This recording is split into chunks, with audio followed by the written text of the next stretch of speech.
अस्सलाम वालेकुम। अब देख रहे हैं पाक सिंध 24 न्यूज़ में हूँ आपकी होस्ट नादिया शेख।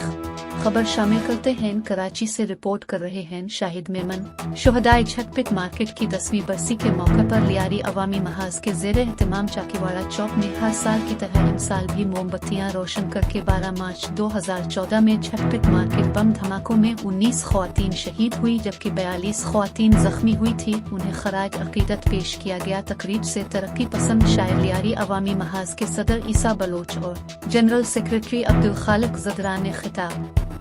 करते हुए कहा कि 10 साल गुजर जाने के बावजूद सिंध हुकूमत और न ही वफाकी हुकूमतों ने सानिहा झटपिट मार्केट के शुहदा और जख्मियों के लवाहिकीन को वादे के मुताबिक मुआवजा फराहम किया और न ही इस वाक़या पर जुडिशल कमीशन बनाकर असल मकरूह चेहरों को अवाम के सामने बेनकाब करके करार वाकई सजाएं दी गई, जिसकी तमाम शुरा सख्त तरीन अल्फाज में मजम्मत करते हुए मुतालबा करते हैं कि सिंध हुकूमत फौरी तौर पर जुडिशल कमीशन बनाकर सानिहा 12 मार्च 2014 झटपिट मार्केट और सानिहा 7 अगस्त 2013 बजंजू चौक मासूम फुटबॉलर शुहदा बम धमाकों के मुजरिमों असल